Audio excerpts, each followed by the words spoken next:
Hi hello வணக்கம் எல்லாம் எப்படி இருக்கீங்க? இன்னைக்கு செக்மெண்ட்ல நம்ம என்ன பார்க்க போறோம் அப்படின்னா ரீநேம் ஷீட்ஸ் தான் பார்க்க போறோம். ஓகேங்களா? இது பார்த்தீங்கன்னா நம்மளோட ஹோம் டேப்ல ஃபார்மட் இருக்குல்ல, இது ஃபார்மட்ல பார்த்தீங்கன்னா ஆர்கனைஸ் ஷீட்ஸுக்கு கீழே வந்து ரீநேம் ஷீட்ஸ் இருக்கு. ஆக்சுவலா ப்ரீவியஸ் வீடியோல நம்ம இருக்க ஹோம் டேப்ல இருக்க ப்ரீவியஸ் எல்லாமே கவர் பண்ணியிருக்கோம். பார்க்காதவங்க மறக்காம பார்த்துக்கோங்க. ஓகேங்களா? இன்னைக்கு வந்து ரீநேம் ஷீட் அப்படின்னு கொடுக்க போறோம். ரீநேம் ஷீட்னா என்ன அப்படின்னா நமக்கு இங்க இருக்கு பாத்தீங்களா, இதுதான் ஷீட்ஸ் அப்படிங்களா. இங்க பிளஸ் அப்படிங்கும்போது அனதர் ஷீட்ஸ் ஆட் ஆகும். இந்த மாதிரி ஒரு ஷீட் வந்து நமக்கு ஷீட் 1 ஷீட் 2 அப்படிங்கிற நேம்ல தான் இருக்கு. இப்போ இன்கேஸ் இந்த நேமை நான் சேஞ்ச் பண்ணும் அப்படின்னா நான் இங்க போயிட்டு ஃபார்மட் கிளிக் பண்ணிட்டு ரீநேம் ஷீட் அப்படிங்கிற டேம் கிளிக் பண்றேன். அது கிளிக் பண்ண என்ன ஆகுதுன்னு பாத்தீங்கன்னா இங்க ஷீட் 1 அப்படிங்கிறது எடிட் மோட்ல போயிருக்கு. ஃபார் எக்ஸாம்பிள் இது வந்து எனக்கு ரா டேட்டான்னு வச்சுக்கோங்க. நான் ரா டேட்டா நீங்க டைப் பண்ணிக்கலாம். ஓகேங்களா? டைப் பண்ணிட்டு என்டர் கொடுத்தீங்கன்னா அந்த நேம் வந்து அங்க டிஸ்பிளே ஆயிரும். ஓகேங்களா? இப்படி வந்து நம்ம ரீநேம் ஷீட் பண்றோம்.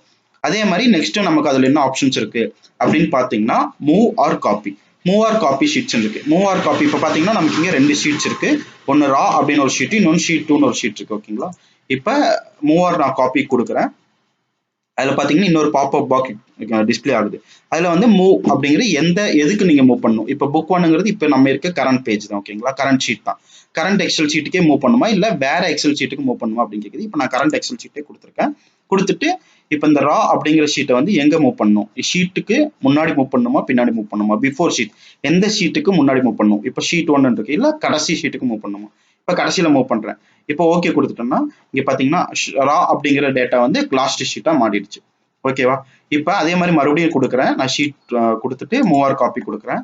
கொடுத்துட்டு இப்ப வந்து ஃபார் எக்ஸாம்பிள் இப்ப எனக்கு இன்னொரு காப்பி வேணும் அப்படின்னா இப்ப இங்க ரா அப்படின்னு ஒரு ஷீட் இருக்கு. அந்த ஷீட் வந்து ஷீட் 2க்கு முன்னாடி வரணும் அப்படின்னா இப்ப ஆல்ரெடி ரான்னு ஒரு ஷீட் இருக்கு. கிரியேட் காப்பி கொடுத்துட்டு நான் ஓகே கொடுத்துட்டேன். இப்ப பாத்தீங்கன்னா ரான் ஆல்ரெடி உங்க ஒரு ஷீட் இருந்துச்சுல, அந்த ஷீட் அது அங்கேயே தான் இருக்கும்.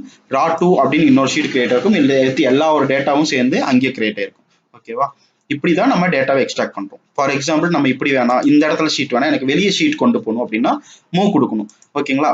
இங்க கிளிக் பண்ணிட்டு டூ புக் கொடுத்துட்டு நம்ம நியூ புக் இருக்குல்ல, அந்த நியூ புக் கொடுத்துட்டுனா இன்னொரு எக்ஸல் ஷீட் கிரியேட் ஆயிரும். அந்த எக்ஸல் ஷீட்ல கிரியேட் ஆன ஷீட் மட்டும் வேணும்னா இந்த டேட்டா வந்து அங்கேயே மூவ் ஆகணும்னா அப்படி கொடுத்துக்கலாம். இல்ல காப்பி வேணும்னா காப்பி கொடுக்கலாம். ஃபார் எக்ஸாம்பிள் நான் இப்ப காப்பி கொடுக்குறேன். கிரியேட் காப்பி எடுத்துட்டு ஓகே கொடுக்குறேன். ஓகேங்களா? இப்ப புதுசா ஒரு எக்ஸல் ஷீட் கிரியேட் ஆயிருக்கு. அந்த கிரியேட் ஆன எக்ஸல் ஷீட்ல பாத்தீங்கன்னா நமக்கு ரா 2 அப்படிங்கிற டேட்டா இருக்கு. ப்ரீவியஸ் எக்ஸல் ஷீட்ல பாத்தீங்கன்னா அதே ரா 2 அதே இடத்துல இருக்கு. இப்போ ஃபார் எக்ஸாம்பிள் இந்த ரா அதுங்கிறத நான் மூவ் பண்றேன்னு வச்சுக்கோங்களேன். காப்பி இல்லாம நான் அப்படியே மூவ் பண்றேன். அப்ப கிளிக் பண்ணிட்டு கிரியேட் காப்பி கொடுக்காம இப்ப புக் 2 ஒன்னு கிரியேட் ஆயிருக்கு. அதுல மூவ் டு எண்ட் அப்படின்னு கொடுத்துட்டு அந்த டிராப் இந்த பாக்ஸ் வந்து கிளிக் பண்ணாம ஓகே கொடுக்குறேன். ஓகே கொடுத்தா என்ன ஆகுதுன்னா இங்க ரா அப்படிங்கிறது வந்து இந்த ஷீட்டுக்கு வந்துச்சு. பழசு இருந்த ரா ஷீட் வந்து நமக்கு டெலிட் ஆயிருச்சு. ஓகேங்களா? இப்படிதான் நம்ம ஷீட் மூவ் பண்றோம். நெக்ஸ்ட் அதுல என்ன ஆப்ஷன் இருக்கு, ஆர்கனைஸ் ஷீட்ஸ் அப்படி பார்த்தீங்கன்னா டேப் கலர் இருக்கு. நமக்கு டேப் கலர் இப்போ ஃபார் எக்ஸாம்பிள் இதுதான் மெயின் சோர்ஸ் ஆஃப் டேட்டா, இல்லைன்னா இதுதான் நம்ம ஒர்க் பண்ண வேண்டிய டேட்டா அப்படிங்கும்போது நம்ம என்ன பண்ணலாம், இதுல ஒரு எல்லோ கலர் மாதிரி கொடுத்துக்கலாம். ஃபார் இன் ப்ராக்ரஸ் அப்படிங்கிற டேட்டாக்காக எல்லோ கலர் கொடுத்துக்கலாம். ஓகேங்களா? இல்ல இந்த டேட்டாஸ் வந்து ரொம்ப கிரிட்டிக்கலா இருக்கு அப்படின்னா நம்ம டேப் கலர் கொடுத்துட்டு ரெட் கலர் அந்த மாதிரி கொடுத்துக்கலாம். ஜென்ரலா ஆஃபீஸ்ல ஃபார்மட்டிங்க்கு இந்த மாதிரி கலர் வைஸா யூஸ் பண்ணுவாங்க. ரெட் கலர் இருக்கிறது ரொம்ப இமீடியட்டா கம்ப்ளீட் பண்ண வேண்டியது, இன் ப்ராக்ரஸ் இருக்குது, அந்த மாதிரி கலர் ஸ்பெசிஃபிகேஷன் கொடுக்கறதுக்காக இந்த மாதிரி கலர்ஸ் வந்து நம்ம யூஸ் பண்றோம். ஓகேங்களா?